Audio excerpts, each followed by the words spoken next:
Hi, I'm Pamela Wallin, and this is an edition of No Nonsense. You are going to meet a man whose voice you will absolutely recognize if you live in Saskatchewan and further out, because technology means that you're everywhere now. John Gormley, a lawyer, an author, a broadcaster, a former Conservative member of Parliament, 84 to 88, and now does the Gormley Show on Rolco radio station 650 in Saskatoon and 980 in Regina. Just has an opinion on absolutely everything in the world, so we thought we would get some of them. I mean, why not? Welcome. Well, thank you so much for having me. It's a real pleasure and honor, in fact. We were just sitting here just as John walked in, and I was saying the last time I physically saw him, I think we've maybe spoken on the phone, was at a Save-On store. Oh, Jimmy yes, the Pattison opening, yes, yeah. was opening a Save-On store, and he had on tour with him the dress that Marilyn Monroe wore when she sang Happy Birthday, Mr. President, and people were lined up outside of stores in Yorkton and Saskatoon and Regina to see this dress. I mean, it's just too bizarre for words, but he's kind of an amazing Saskatchewanian too. But you and I were having a conversation just off the cuff there about politics, as we would do. And it was really that sense of the Western independence, Western separation talk was just beginning. So that's probably 2 years ago, maybe? It'd be that, yeah. Yeah, maybe even a little bit more. What's your sense? Where are we? You know, I've been reflecting a little on this, and it's a problematic thing for Westerners. And I mean, you traverse all the worlds. You know, from here, you spent years in central Canada, you're back here, you're in Ottawa. There really is a tale of two countries going on, I think. And I think but for COVID, we would likely be in the middle of a pretty significant bushfire or brush fire at the moment. Maybe a prairie fire, to keep the analogy going. You know, it's a friend of mine was saying, okay, you know, and I'm troubled because I'm clutching a little bit and, you know, tapping the brake. I'm not a Western separatist, but the Canada that I know and love, I don't think it's the same Canada that my friends in Toronto know and love. Yeah, that the so-called right. Laurentian elites know and love. I mean, it's a wonderful country, and those are good people, but their perception, you know, if you read Barry Cooper's stuff, you know, about the Roman provinces that, you know, even in Confederation times, you know, we brought in New Brunswick and Nova Scotia and PEI and Upper and Lower Canada, but the rest of the provinces were in the Roman model. You know, the governor would report back and you'd, you know, hold the powers for the central government. I mean, that changed constitutionally, but the Canada that I was a part of, you know, as a parliamentarian in the 80s even, you know, I used to tell stories about how fundamentally wonderfully ungovernable this country is. You know, in the Mulrooney Caucus, you know, we had trade union leaders from the Saguenay in Quebec. Absolutely. And ranchers in Alberta, and, you know, the great Captain Morrissey Johnson, the cod fisherman from the Atlantic. You know, you'd have these great meetings, and you go out for dinner after, and you'd realize, my goodness, what a fabulously diverse, different country. But we were all kind of in it for a sense that you could pull everything into a dynamic center. I get the sense increasingly now, and again, if COVID weren't here, I mean, it's all eyes on the pandemic, there are some deep fault lines in this country, and I don't think the Prime Minister gets it, and he's been responsible for many of the fault lines. But even those who are policymakers and thinkers in central Canada sort of dismiss it as, well, that's just a bunch of grumpy cowboys and oil people and right-wingers, you know, the old Reform Party. And I would argue that it's broader than that. Yeah. I was just having a conversation with some folks where I live out at Fishing Lake, and they come all the way from Alberta because, of course, we're the place with all the lakes. The lakes. And they will drive 7 hours so they can go fishing. But their conversation, they work in the oil patch, they're farmers, and they do not watch or consume the mainstream media. They are completely disconnected from this, and COVID almost shone a light on that. No direct support for grain farmers other than go to the bank and get further in debt. No direct support for the energy sector except clean up some dead wells. And they're just watching billions being tossed here and billions being tossed there and saying, so what are we, chopped liver? Like, how does this, and the defining point has been, we're the ones that are sending equalization payments, and I know that's a whole big argument, but they're kind of saying that's not how it should work. Well, even, the contribution of primarily Alberta, but secondarily Saskatchewan, the proportion of GDP that the oil economy, when it's working, produces is a good measure more than the auto sector. And Correct. This is one thing that people like Brad Wall used to be fond of pointing out. Right. Anything that happens in geographically Western Canada or sectorally oil, just apply it to cars in southwestern Ontario. Well, There'd be a bailout. There'd be a bailout. I mean, we all remember, the financial crisis in 09. Right. I mean, the amount of money to prop up the jobs and the contribution. What are we doing for oil? In fact, we're not only not propping it up, right. We're preventing access to market. We've put a regulatory structure in place with Bill C-69 that renders impossible a lot of development. That's the thing. I don't want to make it as simple as, because that would be the old Saskatchewan, which is we didn't get our share of the government largesse. That really isn't.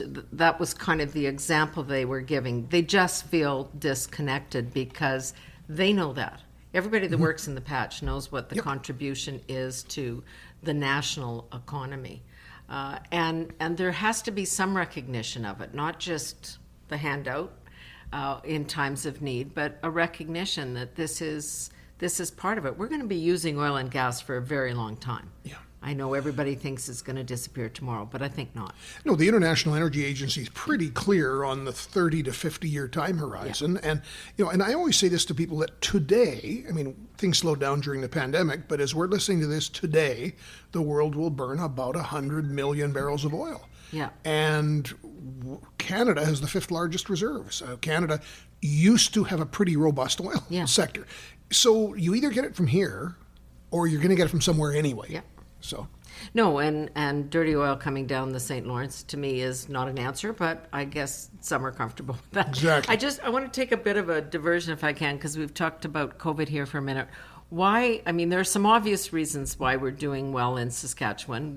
There's only 1 million plus of us, and we kind of are social distance by virtue of having this great space. There seems to be something else, though, psychologically or in terms of our behavior. Why are we doing okay? It's a great question. There is a sense here, and you do feel a little bit of the negative side of it. We are, as are Canadians, we're generally a go along to get along people. Yeah. We're pretty compliant. Yes. And it was not a surprise that it was about April the 20th. We were just a month in when Scott Moe had already convened a cabinet meeting, had already put together tasking the idea of breaking into phases. Because here people say, you've made the case, I'm going to do it. And for the greater good. I mean, the people here are very much a cooperative Now let's see the people. plan. Now let's see the plan, because this isn't going to go on forever. Right. So every time, again, here's the East-West dichotomy. Every time, and I was like everyone else was locked up, but I was doing my radio show from the house. And the ratings, coincidentally or not coincidentally, went through the roof, because in times of crisis, radio is still that kind of immediate thing people go to. So what's next? So we had daily briefings live, the Prime Minister, the health people. But I'd hear Toronto, and I'd hear a number of these public health people go, well, it's possible we could remain locked down until the fall. And I remember thinking, sorry, but it's my Toronto accent. Yes, I do it on the radio show all the time.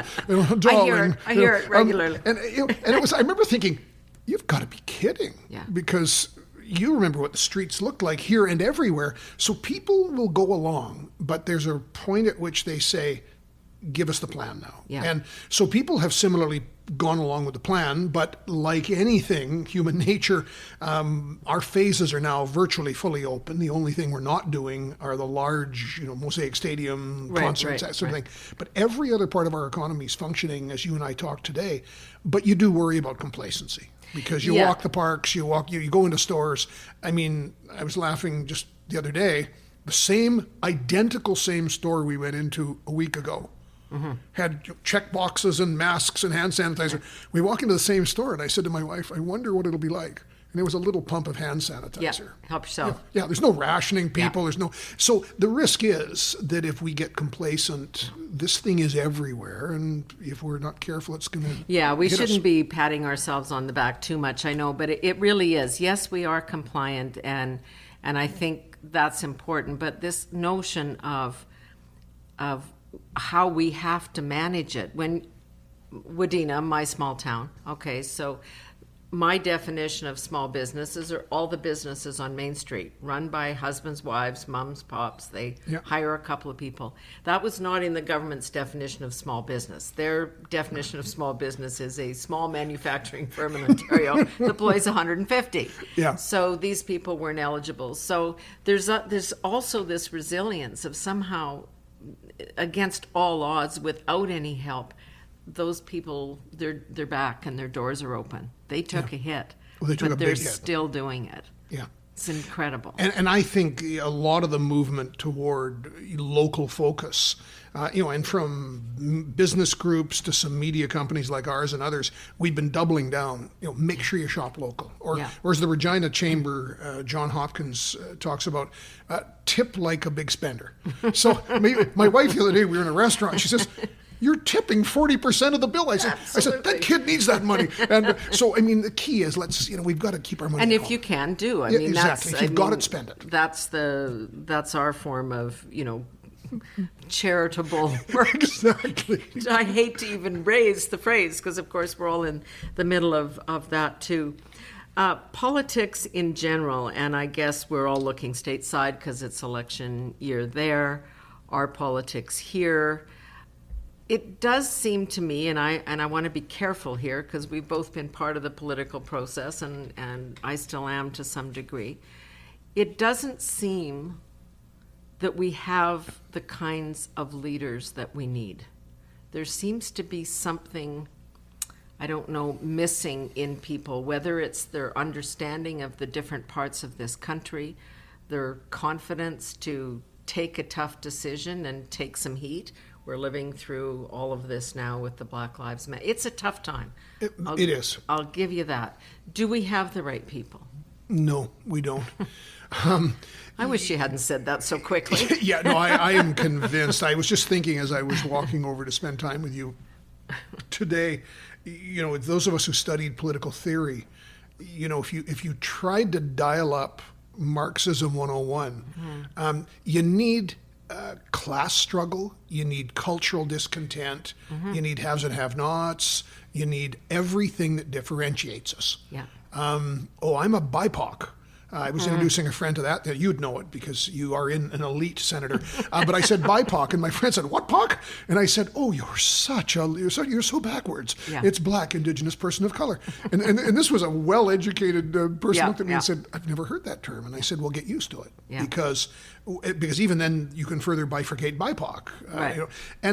And this is all really important in terms of equity seeking. And I don't mean for a minute to make light of the fact. Absolutely. I think we all get that. Exactly. We all get equality of opportunity. We try where we can to get equality of outcome. These are important discussions. But when the focus is completely on, and activists do this because they're activists, their focus is on everything that divides us. Mm-hmm. There used to be a time, a guy named Jean Chrétien would kind of do this old, "Don't worry, stop complaining about that." It was Dad. Yeah. There was Brian Mulrooney, who was slightly smoother and was kind of... But the same message. The same message. There was, you can go back even to Pierre Elliott Trudeau, who, while he did certain things that highlighted the regional things, National Energy Program and others, you had every sense with those prime ministers, from Trudeau to Paul Martin to Stephen Harper, that it was going to be okay. And particularly when times got rough. Yeah. The job of the prime minister or the leader was to be that person who says, we'll all pull in the same way. What we have now increasingly, and this is not just the prime minister, though he is certainly an offender, but, from Mr. Singh to Andrew Scheer has been okay, but he's really at this point, I think on his way out, obviously. Yeah. This is not a time when leaders should pander. This is not a time when leaders should do anything to advance the differences. But sadly, that's becoming a retail political tool. It really is, and it's hard to pick these moments in time. Like why the '60s, and you can take a look at all of that. So, is this a result of COVID? Is it instead of? Is it people going out? It doesn't matter whether it's a Trump rally or whether it's a Black Lives Matter rally. They're doing the same thing. Yeah, and they're absolutely out there in the face of this and using the extreme notions to rally troops on either side. Well, it's the existential chicken and egg question. And I do a lot of convention speaking, and I always pop a slide up of President Trump. Yeah. Was Donald Trump the symptom or the cause? Yeah. I don't think he was the cause. I mean, he's exacerbated extraordinary gaps in between, whether it's left, right, whatever your point is. This was happening before. Mm-hmm. I think Donald Trump was created by this. I mean, the times were right for him to become the president. Yeah. Sadly, in Canada, we're seeing exactly the same thing. I mean, there are discussions now, and I hear it on my radio show, and I mean, out here, we are obviously sensitive to a Canada that doesn't think the way we do. Right. But then I look at the Prime Minister. I look at the angle he takes on issues, this incessant pointing out about everything that makes us different. Well, you don't get politics that pulls toward the dynamic center. And if you're just constantly talking. Bingo. If you're just constantly doing that. And so I'm, and I think the casualties may well be the Conservative Party, because the Conservative Party is, I'm not sure, going to come out of this leadership, being able to be sort of to be there in the moment for this. Exactly. A united Conservative front. But the Liberals will ultimately self-destruct because it's an historic party as well that's got a pretty big tent. And you can't be in a big tent without kind of politics. The other thing we're seeing, and you talk about a lot, and we've both lived it, which is the role of the mainstream media, and then the role of social media, and then the role of guys like you, talk shows, everybody in their own way struggling in a market that's so fragmented and so disconnected. And so, you tend to only read the stuff on Twitter that you like, or only turn to the news channel you like. I mean, the Fox viewers and the MSNBC viewers are in two different worlds. Absolutely. It's much, and never the twain shall meet. And never CBC, CTV, maybe not quite as dramatic, but still issues there. Mainstream media, two things. A, its future. B, is the bias that so many people talk about really real from your point of view? Let me start with B before A, and it might inform A. Yes, the bias is very real. Yeah. You were a journalist long enough, and here's a good example. When I was an MP, you were still a journalist. Yeah. I didn't know what your take was. Right. You used to... I can't use bad language on the podcast, can I? No. Okay. Well, can you? No. Go ahead. I was going to say pee me off. You used to annoy me, when you'd go after the government I was a part of. Right. That used to be the job of journalists. Right. But journalists, more than anything, even the celebrity journalist, which arguably you got into, you had a very high profile, the celebrity journalist still made their chops on keeping it real, keeping it factual. Doing your homework, and holding people accountable. Right. And accountability always began from the political premise, I will do this, that, and such. How, why, when, where. Here's somebody who said you didn't do it. Explain. It's not hard. Journalism is not really that complex. No, it isn't. I sometimes... Secret, not brain surgery. Exactly. Okay. I used to lecture occasionally at the U of RJ school, and I would tease these kids. I'd say, how many of you are here to make a difference in the world? Yeah. And the hands would all go up. Yep. And I'd say, well, why aren't you in medical school or law school or an NGO or run for office? Yeah. Because journalists, the entry level of journalism wasn't, I'm going to turn the world on its nose. It was, I'm going to keep things real and accountable. So the problem is we have... Mission journalism is... Mission and activist journalism has taken over the profession. Yeah. As a consequence, I have real fear. I think the print media is finished. In fact, I was ranting on my radio show just recently. I said, $650 million. When? You want to give it again next year? Yeah. I mean, of government money to mainstream media organizations. Bingo. It's just, and then you expect the people who are paid their salaries from that money to be objective.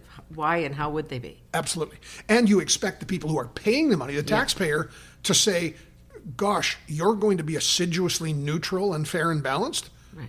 the government just gave you a paycheck. So that I think was a terrible, and I know the Prime Minister succumbed to some pretty big media companies who were lobbying hard, but there was a more fundamental symbolic thing. So I have some hope for the professional media kind of in the non-print side, but the big old print ones are done. They're dead people walking. Activism, mission-based journalism has killed it. Yeah. So I don't know where we go. No, I don't either. I'm very troubled. I did spend a long time in the world of journalism, and I must admit, I always felt that I was on a mission, but it was a mission, at least in my own mind, to inform minds, right? Give people the information they needed to choose, not tell them what to choose, right? And I think we've gone over to that other side. You wouldn't call yourself a journalist today, although you probably do more journalism than lots of other organizations. Yeah, I'd be flattered if somebody said I was a journalist, but no. And the advantage of what I do is it's really electronic editorials. It's commentary. I mean, I am seldom without an opinion. And if you catch me on a day when I'm not, I'll do a little more reading and an opinion will pop up. Yes, I don't think I've ever caught one of those days, but hey, go ahead. But my job is to try to provide enough of the perspective and enough of the information that you can then call me on it. You know, if I've come to the wrong conclusion in your view, let's talk about it. And I think that's important. But even that kind of media, especially talk radio, used to be embedded within a media that was bigger than talk radio and was assiduously fair and neutral and balanced. Right. Everything else has fallen away. So talk radio sits there with its own unique status. And talk radio and the Twitterverse and these things tend to be more angry because that's where people go. It is an outlet because they don't have, I don't know, the same places to go. I don't know why you can't have conversation at the supper table or conversation with your colleagues, but I guess it's now also sensitive. You dare not have that conversation at work and say, look, I'm really troubled by this, what the government's doing today, or what, because if you are aggressive, this might be a microaggression. Yes. Yeah. Another existential question, is did social media make people this hostile and crazy, or were people always this hostile and crazy and social media simply shone a light? Gave them the outlet. And again, and I don't know the answer, but I tell, the old story that, we all used to go out for coffee or out for drinks. And then before of you sitting at a table and one of your four would say, you know what I think about? And he or she would come out with this and everybody would look at them and go, are you insane? Yeah. Well, I've always thought that. And then you'd have a discussion. Right. And it was put to bed. And they said, well, okay, I didn't know this, or I didn't know that. And, or sometimes they convinced you. But you felt safe to do that. You felt safe, but the thing is, it was confined to the five of you. Right. Now, that same person, maybe uninformed, maybe angry, maybe whatever, anonymously or using a pseudonym, gets on social media and all of a sudden it's shared X number of times. And so I don't know if it's changed us. It certainly changed our communication technique. Right. But I think what it's done is it's transformed the discourse between people, and not good, not well. How do you deal with that yourself when you have regular callers in, you have people that are pretty nutty, you've got people that are really smart. Me? Nutty? Not you. Oh, no, my listeners nutty? No, some, just a couple. No, it's true. But it's funny, as long as we keep, and I sometimes fail in this, and I'm not proud of it, and I'm embarrassed when it happens, and I catch myself, I'm more embarrassed when other people catch me. I still want to be about the discussion. Yeah. And there are times I shut that discussion down. I'm just having a day where enough of this. Enough of that. Enough of this. Well, no, I mean, if you're going to hold yourself out as a place that's safe, I've got to be able to provide the environment. And again, I mean, the person who's over the line nutty, who might say things they shouldn't say. Yeah. But big, robust debate is something that I think we all get better from. Yeah. And again, I feel bad if I don't have the venues. I was reading on your Twitter feed the other day, somebody was mad at you about something. And I'm quoting them, they said about you, I'm reminded of Howard Stern's book, people that liked him listened to him on average 45 minutes a day. People that absolutely hated him listened for an hour and a half. It's a bit of that, yeah. It's kind of true. Well, it is true because I get feedback and it's funny, and I deliberately don't follow a lot of the people who and I don't know what it is, but they are preoccupied with disliking me. And I mean, that's what an unhealthy place to live. I mean, I couldn't imagine that. But these people, the constant narrative is, I never listen to him because he's irrelevant. But the time he said, and then they repeat. And then he's completely irrelevant, but he's influencing this government and that government. And I'm thinking, you're listening to an awful lot of the show. Yes, if you've heard all those four things. So, but again, that's the nature, particularly when it's a personality base, as talk radio tends to be. I mean, I'm me. The real me, who's at the cocktail party or sitting down having a glass of coffee, is more muted. Probably it takes me longer to get to a point, and it takes me long enough on the radio to get to a point. But in real life, I mean, I'm more nuanced and muted. And the old joke at dinner parties, somebody will at the end of the night say, "You're a way nicer guy than I thought." Well, thank you. Because radio, it has to, by its nature, be larger. So, and I don't make up an opinion. Every opinion I hold is mine. You hold. But on radio, it might be larger, pointier, bigger, louder. But the me is who you see is who you get. I mean, it's all about clickbait. It doesn't matter whether it's radio or Twitterverse or whatever it is. Of course, you want to have viewers or listeners or readers or whatever that may be. So you have to be a little provocative. I am just worried, as you say, about the other side. Is there room for difference and provocative conversation and saying something you really believe? Like we're witnessing this, I hate the phrase, but we'll use it anyway, the cancel culture, which is if you say something that is not in vogue that hour, that minute, that day, you're done. Like people are losing jobs, they're losing appointments and positions, and careers are being ended and reputations besmirched. I mean, it's terribly sad. And it's gotten to a point where you wonder, I sometimes wonder, have we gotten to peak yet?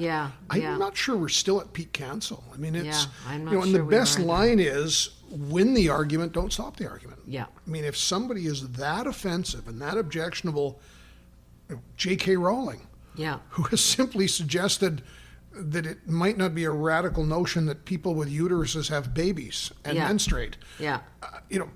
Again, which is about as mainstream a thought as you could have. This woman has been pilloried. She's been pushed off things. So activist and noisy, and again, vindictive are the critics.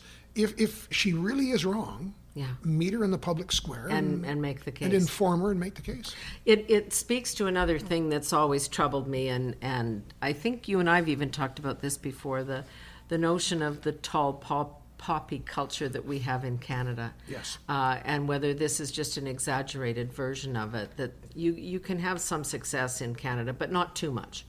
And you certainly don't want to show it, where the Americans tend to be the other way, which is if you pull yourself up by the bootstraps and make a buck, then drive the biggest car you can find, and we think that's great. It's kind of like bikers for Trump, I mean, there are groups of people that just you wouldn't think that they would connect, but they do, right? And so I'm wondering if the cancel culture is that extreme version of tall poppy or whatever you want to call it, or whether it's something more and a little bit more troubling and maybe even sinister. It's a bit more, sinister is the right word. I was looking for the word. I think it is a bit more sinister because I went back about a year ago and reread a book I had read in the 11th grade, Orwell's 1984. Right. And it is astonishing. I mean, and I recommend anyone, and it's an easy read, and it's a quick read. If you're around today, just pull up 1984. And, in those days, it was a dystopian. And when did he write it? It was in the 50s he wrote it. And this was going to be this dystopian new world.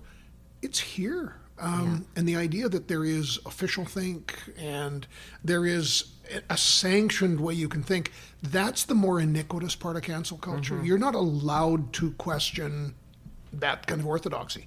There is a bit, I think, though, you're right, of the tall poppy, because, a good example is Jordan Peterson, who actually, since they went after him, has become a taller and taller poppy, not on the shores of Canada, because, and all Peterson had was the audacity to sort of question this enforced, and again, it's the trans issue, the enforced pronoun thing at the U of T.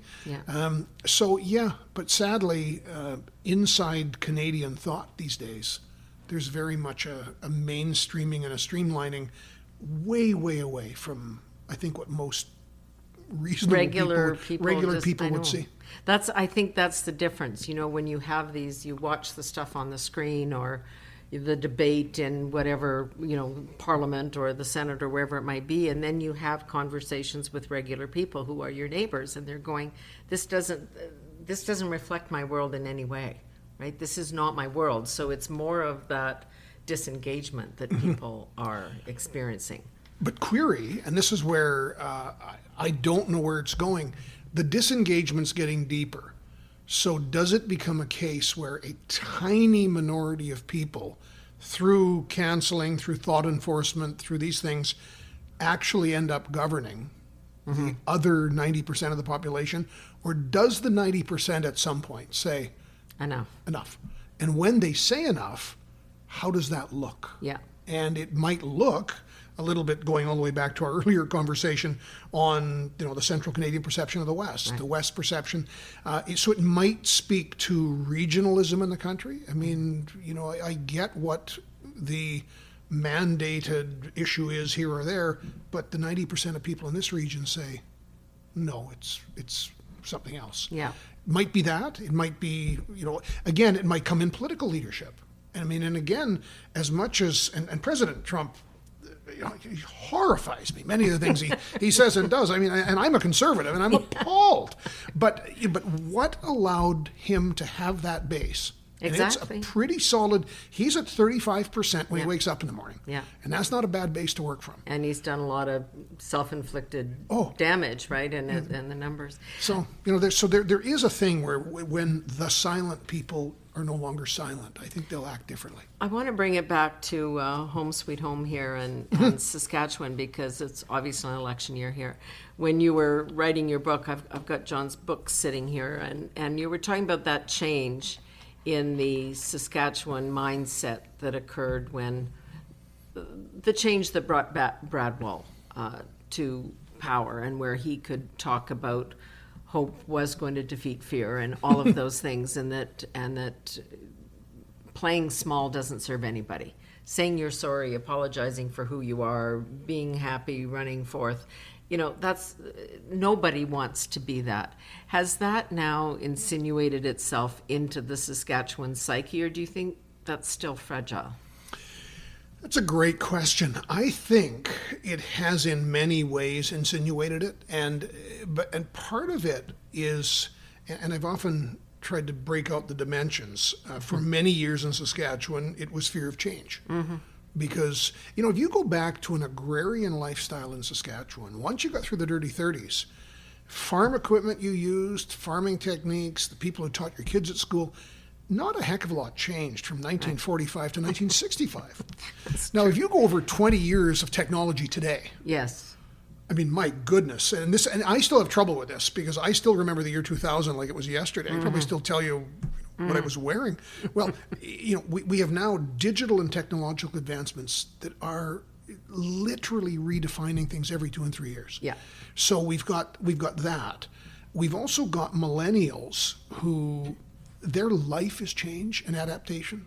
Mm-hmm. And those of us who are baby boomers, we've had to get over that, whereas our parents, who were the people who set the bedrock of Saskatchewan, change was very, very slow. Yeah, so part of it's the whole change adaptation, and that's now pretty well into the lifeblood of Saskatchewan. And all of our main sectors, agriculture primarily, oil, fertilizers. In fact, you were the first person who called it the commodity superstore. And I heard a speech you gave years ago on this.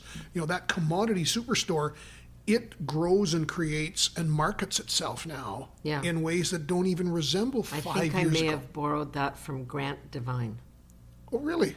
I'm not sure. Okay. But now I'm going to check that. Well, you were the first person, and I've given you credit for that actually in various times. Okay, let's not.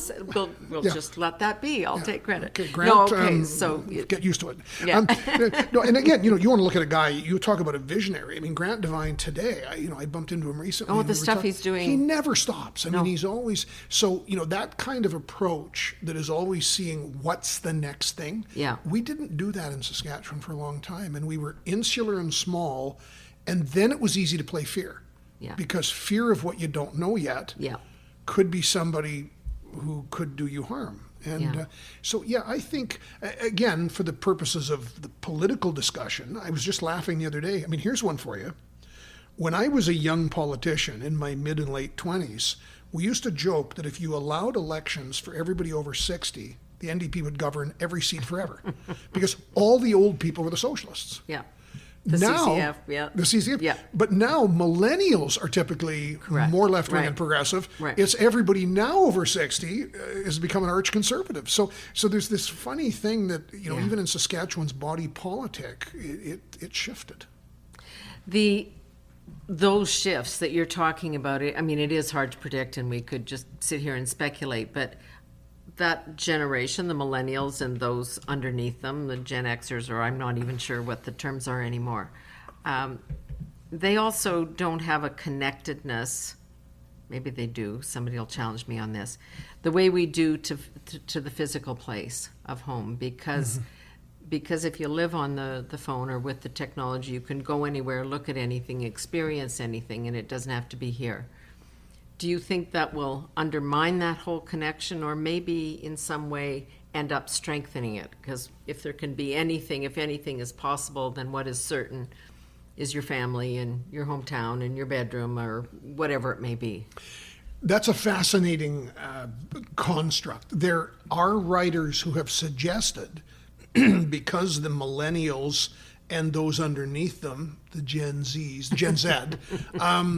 have often been the product of families that not only didn't last, but were really interesting multifamilies because dad and mom both got remarried. So all of a sudden, you had double the grandparents, they had kids.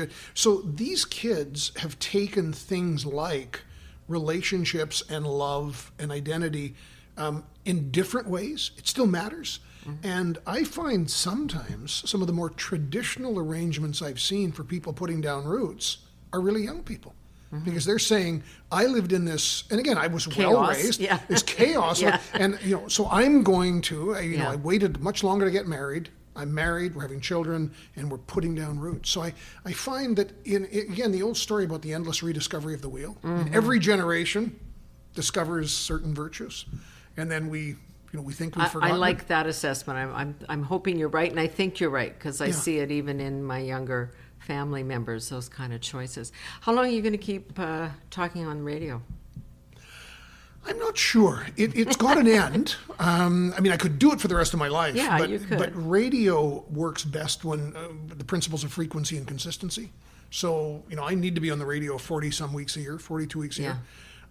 You only get one shot at life, and it tends to be lineal. And every single day you get older than the day you were before. Absolutely. So I have, I'll have a plan in the next few years. And I might, do it part-time. I'm going to be doing all sorts of other things, but I'll be ready to hand over the reins to someone because it's the best job in the world. It's you work hard, but the people you meet, the things you do. It's amazing. I'm the luckiest person there is. COVID, I think, has helped a lot of us reframe that a little bit.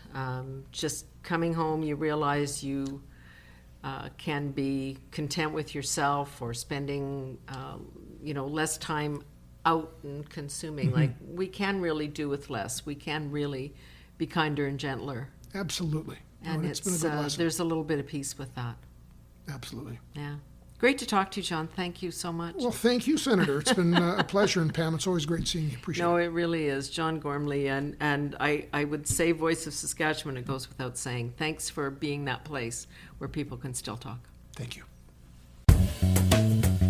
Thanks for joining us for another episode of No Nonsense. I'm Pamela Wallin.